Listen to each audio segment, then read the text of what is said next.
Welcome to 95 news. ప్రతిక్షణం ప్రజాక్షేమం కోసం బులెటిన్ల ముందుగా హెడ్లైన్స్ చూద్దాం. కూకట్పల్లిలో అమరావతి పరిరక్షణ సమితి ఆధ్వర్యంలో భారీ నిరసన. చంద్రబాబును వెంటనే విడుదల చేయాలని డిమాండ్. ఎమ్మెల్సీ కవిత ఈడీ నోటీసులపై స్పందించిన ఈటెల రాజేందర్. తప్పు చేసిన వారు ఎవరైనా జైలుకే వెళ్లాల్సిందేనని సంచలన వ్యాఖ్యలు. ఆర్టీసీ బిల్లు ఆమోదం తెలపడాన్ని స్వాగతిస్తున్నామన్న చాడా వెంకటరెడ్డి. వాడుకున్న ఆర్టీసీ కార్మికులు సిసిఎస్ నిధులు విడుదల చేయాలని డిమాండ్. హుసేన్ సాగర్ వద్ద గణేష్ నిమజ్జన ఏర్పాట్లను పరిశీలించిన సిపి సివి ఆనంద్.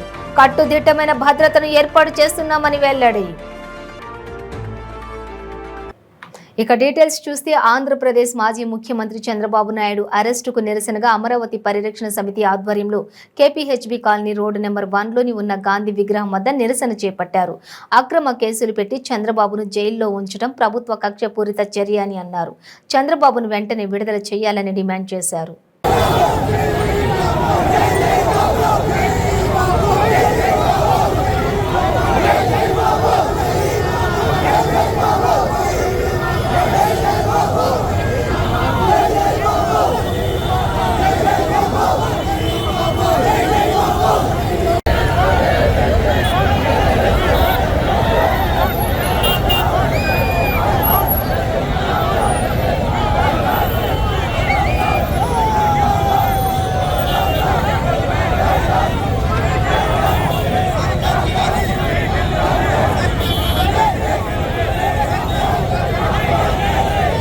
ఎమ్మెల్సీ కవిత ఈడీ నోటీసులపై ఈటెల రాజేందర్ స్పందించారు. చట్టం ఎవరికీ చుట్టం కాదని, అధికారులను మేనేజ్ చేయడం తాత్కాలికమేనని అన్నారు. ప్రజలను తప్పుదోవ పట్టించే ప్రయత్నం చేసినా చట్టం తన పని తాను చేసుకుంటూ వెళ్తుందని హాట్ కామెంట్స్ చేశారు. ప్రభుత్వ దర్యాప్తు సంస్థలకు కవిత హాజరు కావాల్సిందేనని, తప్పు చేసిన వారు ఎవరైనా జైలుకు వెళ్లాల్సిందే అంటూ ఈటెల కీలక వ్యాఖ్యలు చేశారు. తాత్కాలికంగా మేనేజ్ చేసే ప్రయత్నం చేస్తుండొచ్చు. తాత్కాలికంగా కొంతమంది ఆఫీసులతో వాళ్ళు తప్పుదోవ పట్టించే ప్రయత్నం చేస్తుండొచ్చు. కానీ తప్పు చేసిన వాళ్ళు ఇంతటి వారైనా దోషిగా నిలబడాల్సిందే. తప్పకుండా ప్రభుత్వ సంస్థల దర్యాప్తు చేయాల్సిందే. వాళ్ళు వేసే శిక్షకు సిద్ధపడాల్సిందే. ఆలస్యమైన ఆర్టీసీ బిల్లు ఆమోదం తెలపడాన్ని స్వాగతిస్తున్నామని సిపిఐ జాతీయ నాయకులు చాడా వెంకటరెడ్డి అన్నారు. ఆర్టీసీ కార్మికుల పెండింగ్ సమస్యలను పరిష్కారం చేసి ఆర్టీసీ విలీన ప్రక్రియను వెంటనే ప్రారంభించాలని అన్నారు. ప్రభుత్వం ఆర్టీసీ సంస్థ వాడుకున్న ఆర్టీసీ కార్మికుల సిసిఎస్ నిధులు విడుదల చేయాలని, రిటైర్డ్ ఉద్యోగులకు ఇవ్వాల్సిన బకాయిలు తక్షణమే విడుదల చేయాలన్నారు. ఆర్టీసీ ఆస్తుల పరిరక్షణ కోసం ప్రత్యేక కమిటీ ఏర్పాటు చేయాలని సూచించారు. ఎట్టకేలకు అనేక సంవత్సరాలుగా పెండింగ్లో ఉన్నటువంటి ఆర్టీసీని ప్రభుత్వం విలీనం చేయాలనే ప్రక్రియ, అట్టి బిల్లును గవర్నర్ ఆమోదించడం ఆలస్యమైనప్పటికీ మంచి పరిణామంగా స్వాగతిస్తాం. అయితే ఇళ్ళకగానే పండగ కాదనే సామెతలాగా ప్రభుత్వ విలీనానికి నిర్ణయం అయినప్పటికీ ఆర్టీసీ ఉద్యోగులకు 10 సంవత్సరాల నుంచి వేతన సవరణ చేయలేదు. పెండింగ్ బకాయిలు పిఎఫ్, అలాగే సిసిఎస్లో అంటే కోఆపరేటివ్ క్రెడిట్ సొసైటీ, ఉద్యోగుల క్రెడిట్ సొసైటీలో 100 కోట్లు ప్రభుత్వం వాడుకున్నది, ఆర్టీసీ వాడుకున్నది. ఇప్పటివరకు బకాయిలు పెండింగ్. దేశవ్యాప్తంగా కేంద్ర ప్రభుత్వం ఎన్హెచ్ఎం అంటే జాతీయ ఆరోగ్య మిషన్, నేషనల్ హెల్త్ మిషన్లో ఆ స్కీమ్ కింద ఆరోగ్య శాఖలో అనేక మందిని, ఏఎన్ఎంలను, కాంపౌండర్లను, అలాగే ల్యాబ్ టెక్నీషియన్లను, డాటా ఎంట్రీ వర్కర్స్ను, అన్ని రకాల ఉద్యోగులు నియమించారు. ఇప్పటికీ 15-20 సంవత్సరాలుగా వాళ్ళు ఈ హెల్త్ రంగంలో అంటే హెల్త్ డిపార్ట్మెంట్లో ఆరోగ్య శాఖలో పనిచేస్తూ ఉన్నారు. 510 జీవో తీసుకొచ్చిన రాష్ట్ర ప్రభుత్వం. దాని ప్రకారం కూడా వారికి స్కేలు ఇంకా ఇవ్వబడలేదు. సుప్రీంకోర్టు ఏమో సమాన పనికి సమాన వేతనం ఉండాలని చెప్పి చాలా స్పష్టంగా తీర్పిచ్చింది. ఆ తీర్పును కూడా రాష్ట్ర ప్రభుత్వాలు అమలు చేయట్లేదు. దేశవ్యాప్తంగా కూడా అనేక చోట్ల ఈ హెల్త్ ఏదైతే ఉందో ఆరోగ్య శాఖలో పనిచేసేటువంటి హుస్సేన్ సాగర్ చుట్టూ గణేష్ నిమజ్జన ఏర్పాటును GHMC commissioner Ronald Rose, Hyderabad CP CV Anand పరిశీలించారు. నిమజ్జనం సందర్భంగా కట్టుదిట్టమైన భద్రతను ఏర్పాటు చేస్తున్నామని, ప్రశాంత వాతావరణంలో నిమజ్జనాలు జరుపుకోవాలని నగరవాసులను సిపి సివి ఆనంద్ కోరారు.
జగిత్యాల జిల్లా మల్యాల మండలం శ్రీ కొండగట్టు ఆంజనేయ స్వామి ఆలయంలో ఎమ్మెల్సీ కవిత ప్రత్యేక పూజలు నిర్వహించారు. దేవస్థానంలో సహస్ర దీపాలంకరణ కార్యక్రమంలో ఆమె పాల్గొన్నారు. ఆంజనేయ స్వామి అనుబంధ దేవాలయం బేతాల స్వామి ఆలయంలో ప్రత్యేక పూజలు నిర్వహించారు.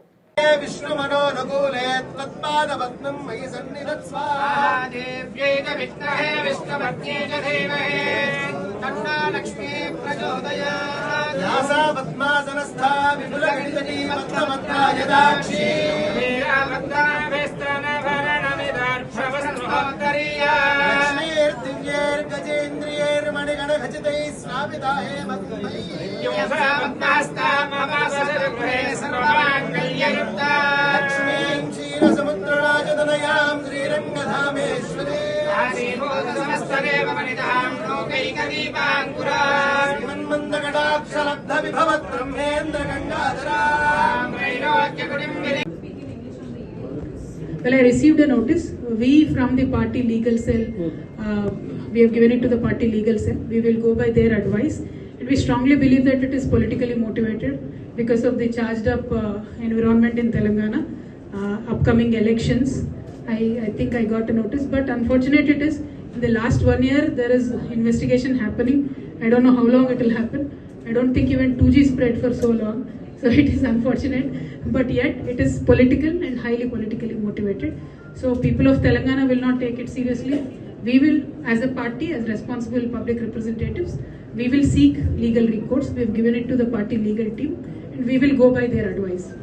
How do you see the timing of this? For the summons that you have been asked, just like last time, are you going to be requesting that they come and your residence? I truly have no idea. You've seen my schedule in the last 5 days. The moment we received it, we gave it to the legal team. So whatever they advise, we will follow through that. लेकिन अगर हम बात करें राजनीति की तो कांग्रेस तो ये कह रही है कि मोदी जी मिली भगत है, इसीलिए मोदी जी नोटिस नहीं भेज रहे या फिर ईडी का नोटिस नहीं आ रहा है, तो आप कैसे देखते हैं? देखिए, हम सिंपल सी बात बोलते हैं, हम किसी से भी मिले नहीं है। हम मिले हैं तो तेलंगाना की जनता से और भारत की जनता से। अब दोनों नेशनल पार्टी जो कहलाती थी, उन दोनों का यही डर है कि केसीआर साहब को देश की जनता ज्यादा चाहने लगी है, तेलंगाना की जनता तो कैसे भी चाहती है, वापस सरकार में ला रही है, तो अलग अलग एलिगेशंस वो लगाएंगे। लेकिन end of the day we are not anybody's B team, we are Telangana peoples and Indian peoples A team. Modi ji से आपने नोटिस अप्रूवल टर्न हुआ है ये दिल्ली लिकर स्कैम में, आपको समन आया है, तो इस पूरे प्रकरण को क्योंकि 3 लोग अप्रूवल टर्न हुए हैं, तो कितनी मुश्किलें बढ़ सकती है आपकी? Brother, as I said, it looks like a TV serial, never-ending TV serial. So I have no idea what is happening with that. But end of the day, party legal team will advise us, and we will go through their advice. So it is not a big issue or a serious issue to be discussed. It is a politically motivated summon. We will take a legal recourse on that. Ma'am, how do you see the timing of this because, issue? Recently when recent summons were issued, you have went to the Delhi, you appeared for the questioning, and even after coming out, you have stated that they wait to sit me there, and you have made several comments attacking the BJP, and now again it's a poll-bound state. You said that polls are nearer. So how do you see this? Basically, will you be attending it, and on one side BJP is attacking. Skill development scam కేసులో TDP జాతీయ అధ్యక్షులు చంద్రబాబు నాయుడు అరెస్టుకు నిరసనగా మరోసారి software ఉద్యోగులు ఆందోళనకు దిగారు. రాజకీయ కక్షతోని అర్ధరాత్రి అరెస్ట్ చేశారంటూ హైదరాబాద్ గచ్చిబౌలిలో విప్రో సర్కిల్ సైబర్ టవర్స్ వద్ద ఐటీ ఉద్యోగులు నిరసనకు ప్రయత్నించగా పోలీసులు అడ్డుకున్నారు. దీంతో హైటెక్ సిటీ వద్ద మరోసారి టెన్షన్ వాతావరణం నెలకొంది.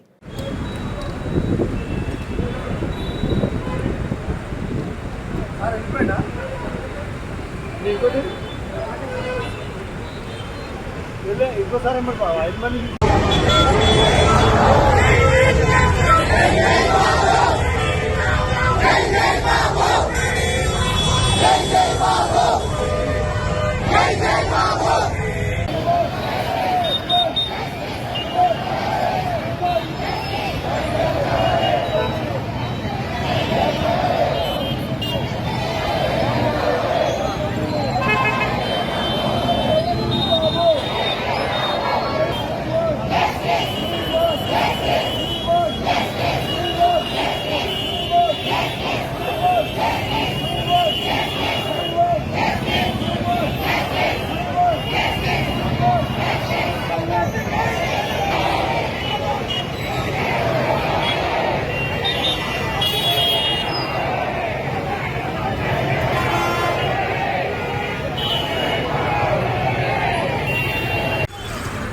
చంద్రబాబు నాయుడికి త్వరగా బెయిల్ రావాలని, అక్రమ కేసుల నుండి నిర్దోషిగా బయటపడాలని కనుమలో గంగమ్మకు ప్రత్యేక పూజలు నిర్వహించడం జరిగిందని టీడీపీ యువ నాయకులు దొమ్మలపాటి ఎస్ఎస్వి తేజ పేర్కొన్నారు. మదనపల్లె పట్టణం సమీపంలోని కనుమలో గంగమ్మ ఆలయం నందు ప్రత్యేక పూజలు నిర్వహించి టెంకాయలు కొట్టారు. ఈ కార్యక్రమంలో టీడీపీ నాయకులు పాల్గొన్నారు. ఈ సందర్భంగా దొమ్మలపాటి ఎస్ఎస్వి తేజ మాట్లాడుతూ స్కిల్ డెవలప్మెంట్ పథకాన్ని ప్రవేశపెట్టి ఎంతో మంది నిరుద్యోగులకు ఉపాధి అవకాశాలు కల్పించిన వ్యక్తి చంద్రబాబు నాయుడు అని గుర్తు చేశారు. అటువంటి వ్యక్తిని కక్షపూరితంగానే వైసీపీ ప్రభుత్వం అక్రమ కేసులు పెట్టి అరెస్టు చేయడం దారుణమన్నారు.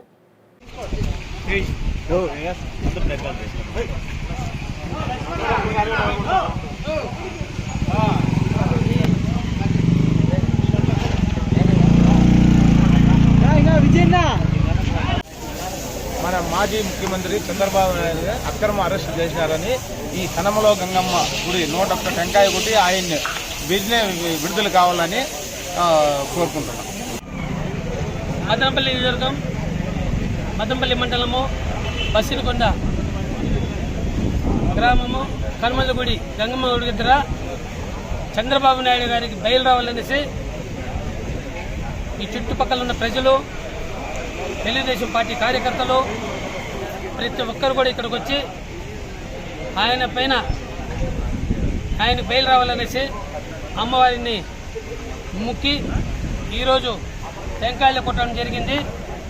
ముఖ్యంగా చంద్రబాబు నాయుడు గారు మరియు లోకేష్ బాబు గారి యొక్క యుగలం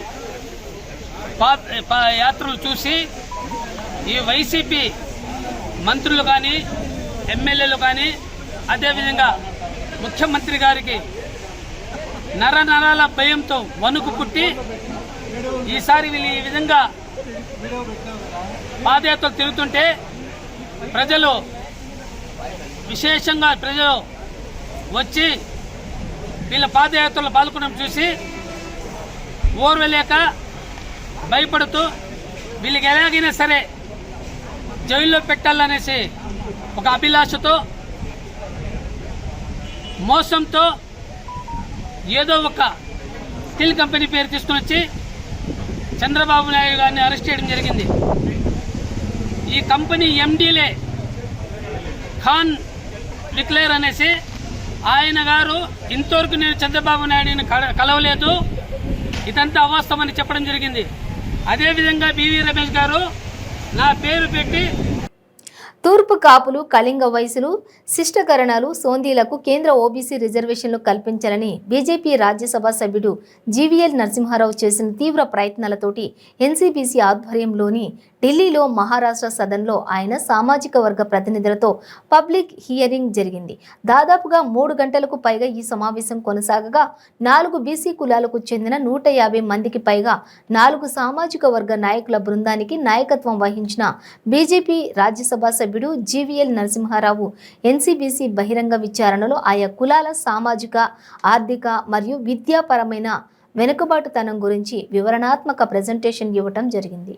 ఆంధ్రప్రదేశ్ రాష్ట్రానికి చెందినటువంటి 5 వెనుకబడిన కులాలకు కేంద్ర ఓబీసీ జాబితాలో వారిని చేర్చడం కోసం గత 2 సంవత్సరాలుగా అనేక సందర్భాల్లో నేను ఎన్సీబీసీ వారిని, చైర్మన్ హన్స్రాజ్ అహిర్ గారిని, కేంద్ర మంత్రి వీరేంద్ర సింగ్ గారిని, ఇతర కేంద్రంలోని పెద్దలను అందరినీ కలవటం జరిగింది. దానిలో ఒక ప్రధానమైనటువంటి సంఘటన ఈరోజు జరిగింది. ఒక ప్రధానమైనటువంటి సమావేశం దానికి సంబంధించి ఈరోజు జరిగింది. దీనికి ముందుగా ఈరోజు పబ్లిక్ హియరింగ్ ఎన్సీబీసీ ఒక రాజ్యాంగ సంస్థగా పెద్దలు చైర్మన్ హన్స్రాజ్ అహిర్ గారి నేతృత్వంలో ఈరోజు జరిగినటువంటి సమావేశంలో రాష్ట్ర ప్రభుత్వం నుంచి నివేదికలు తెప్పించుకోవటమే కాకుండా మేము గతంలో ఇచ్చినటువంటి రిప్రజెంటేషన్స్ని పరిశీలనలోకి తీసుకొని మీటింగ్ని పిలవటం, అన్ని 5 సామాజిక వర్గాల వారిని, తూర్పు కాపులని, శిష్టకర్ణాలు, కళింగ వైశ్యులు, సోంధీ కమ్యూనిటీ, అరవ కమ్యూనిటీ, వీరందరినీ కూడా ఇందులో మరి వారి యొక్క వాదనలు వినటం, వారి యొక్క రిప్రజెంటేషన్స్ని వినటం జరిగింది. సో ఈ సమావేశంని కండక్ట్ చేసినందుకు మరి ఎన్సీబీసీ చైర్మన్ గారికి, ఎన్సీబీసీ మెంబర్ గారికి, ఇతర అధికారులకి అందరికీ పేరు పేరున నమస్కారాలు. ఇది సామాజిక న్యాయం కోసం మేమందరం పడేటువంటి ఈ ప్రయత్నంలో ఈరోజు జరిగింది ఒక ప్రధానమైనటువంటి ఘట్టం. ఎందుకంటే ఎన్సీబీసీ ఒక రాజ్యాంగ సంస్థగా వెలువరించాక ఎన్సీబీసీ యొక్క సిఫార్సుల మేరకు మాత్రమే కేంద్ర ప్రభుత్వం తదుపరి కార్యాచరణ చేయగలుగుతుంది. దీనిలో కేంద్రం దగ్గరికి వీరి యొక్క సిఫార్సులు వెళ్ళాక దీన్ని ఒక బిల్లు రూపంలో రూపొందించి పార్లమెంటు అనుమతి కూడా తీసుకున్న తర్వాతనే ఇది సాధ్యమవుతుంది. తూర్పు కాపులకి రాష్ట్రంలో 2008లోనే అన్ని ప్రభుత్వ జూనియర్ కళాశాలల్లో మధ్యాహ్న భోజన పథకం జీవో 215ను అమలు చేయాలని మరియు పాఠ్య పుస్తకాలు అందించాలని రాయలసీమ పరిరక్షణ స్టూడెంట్స్ ఫెడరేషన్ డిమాండ్ చేసింది. ఆర్పీఎస్ఎఫ్ ఆధ్వర్యంలో ప్రభుత్వ జూనియర్ కళాశాల విద్యార్థులను ఆదుకోవాలని ఆదోని భీమస్ కూడలిలో నిరసన తెలియజేసి స్థానిక సబ్ కలెక్టర్ కార్యాలయంలో పరిపాలనా అధికారికి వినతి పత్రం అందజేశారు. ఈ కార్యక్రమాన్ని ఉద్దేశించి ఆర్పీఎస్ఎఫ్ రాష్ట్ర ఉపాధ్యక్షులు నవీన్ కుమార్, జిల్లా కార్యదర్శి బాలు మాట్లాడుతూ ప్రభుత్వ జూనియర్ కళాశాలలో మధ్యాహ్న భోజన పథకాన్ని నిలిపివేసి ప్రభుత్వ జూనియర్ కళాశాల విద్యార్థులకు ప్రభుత్వం పుస్తకాలు ఇవ్వకపోవటం ఇలా నిర్వీర్య దిశగా ప్రభుత్వం కుట్ర చేస్తోందని అన్నారు.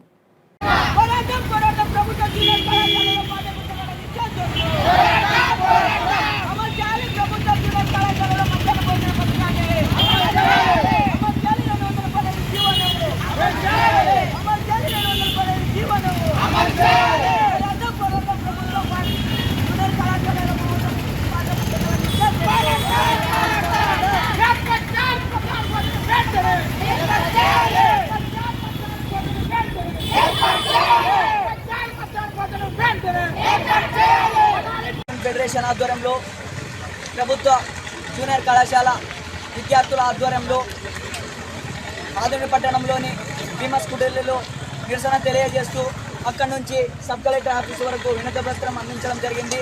ఈ వినతి పత్రం ముఖ్య ఉద్దేశం వచ్చేసి ప్రభుత్వ జూనియర్ కళాశాలలో చదువుతున్న విద్యార్థులకు మధ్యాహ్న భోజన పథకాన్ని అమలు చేయాలని, అలాగే పాఠ్య పుస్తకాలు అందించాలని మేము డిమాండ్ చేశాము. అలాగే ఇక్కడ ప్రభుత్వ జూనియర్ కళాశాలలో విద్యార్థులు ఆర్థిక సంక్షోభంతో, అలాగే ఆకలి పరిస్థితులతో ఉండడం కానీ, హాజరు శాతం తగ్గడం కానీ, దీనికి మొత్తానికి కారణం మధ్యాహ్న భోజన పథకం అమలు కాకపోవడం, అలాగే పాఠ్య పుస్తకాలు అందించకపోవడం. కావున ఇప్పటికైనా ప్రభుత్వ జూనియర్ కళాశాలలో చదివే పేద బడుగు బలహీన వర్గాల విద్యార్థుల జీవితాలతో చెలగాటం ఆడకుండా ప్రభుత్వం వెంటనే మిడ్ డే మీల్స్ ప్రోగ్రామ్ 215 జీవోను అమలు చేసి విద్యార్థులను ఆదుకోవాలని మేము డిమాండ్ చేస్తూ ఉన్నాం. అలాగే ఇది కరూరు ప్రాంతం, మరి మన రాష్ట్రంలోనే నిరక్షరాస్యతకు #1 ప్రాంతం.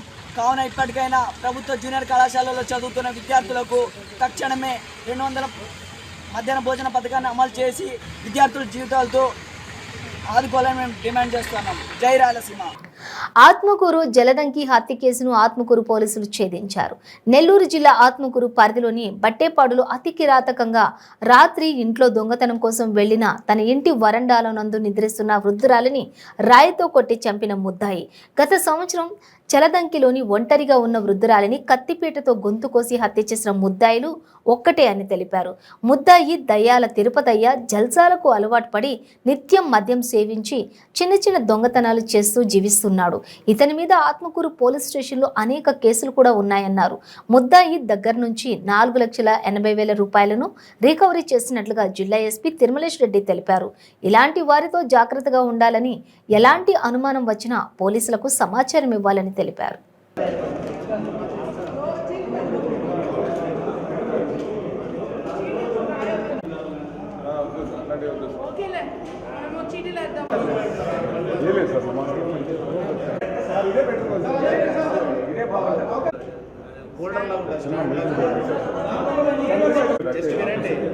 నేనేం చెప్తున్నానంటే ఎంతమంది ఉన్నారు? 10 మంది ఉంటారా?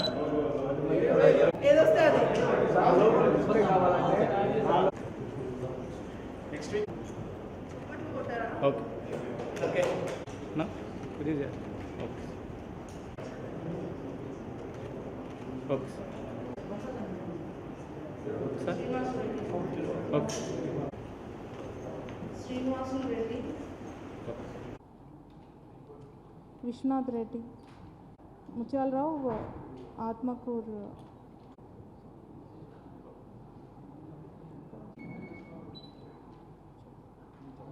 కోటారెడ్డి గారు డిఎస్పి. ఈరోజు మనము ఒక అఫెండర్ అంటే ఈ మహిళలు ముఖ్యంగా ఊరి చివరి కానీ అట్లా ఉన్నటువంటి మహిళల దగ్గర నుంచి ఒంటరిగా ఉన్న మహిళల దగ్గర వాళ్ళని చంపి వాళ్ళ దగ్గర ఉన్నటువంటి మినిమం గోల్డ్ కానీ ఏదైతే విలువైన వస్తువులు తీసుకునే క్రమంలో మనకి 2 కేసెస్, ఒకటి జలదంకి, ఒకటి ఆత్మకూరు పిఎస్ లిమిట్స్. ఇది వచ్చేసి పోయిన నెల డేట్ ఈ నెల 4వ తేదీ జరిగింది అది. ఇంకొకటి జలదంకిలో పోయిన సంవత్సరం నవంబర్లో జరిగింది. ఇది ఈ నెల 4వ తేదీ జరిగినప్పుడు వి టుక్ ఇట్ వెరీ సీరియస్లీ. దానిపైన మనం ఇన్వెస్టిగేషన్ చేస్తే ఒక ముద్దాయి మనకు ఇంటాక్ట్ ప్రాపర్టీతో దొరికాడు విత్ టెక్నికల్ ఎవిడెన్స్.